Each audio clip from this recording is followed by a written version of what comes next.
Еден ден пред јуни, а вработените во градинките се уште немаат земено плата за април. Бројни поплаки од негувателки и учителки стигнаа до Алфа телевизија.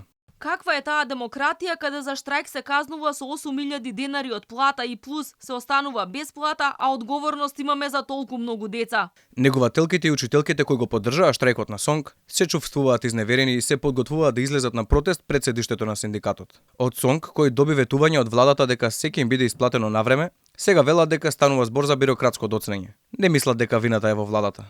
Вината ниту е во Министерството, ниту во СОНК. Некои градинки ги немаат доставено коригираните списоци. Доцнеле. Праксата е плата да се исплати сумарно на сите градинки. Ако една доцне, тогаш сите доцнат. Веројатно тоа е проблемот, инаку добив потврда дека се подпишани од страна на Министерството. Верувам дека денес веќе платите ќе пристигнат. Побаравме појаснување и од Министерството за труд и социјала, но од таму се уште нема одговор. За време на штрајкот од Министерството бараа списоци за вработените кои штрajкувале. Се работи за околу 2000 вработени во градинките. Се направи спогодба, градинките требаше да испратат коригирани списоци за да се исплати минимална плата. Не е сигурно која минимална плата ќе биде пресметена од Министерството, новата или старата. Тоа е тоа што ги збунува градинките, како што објасни министерката, следниот месец ќе добијат 30% плюс.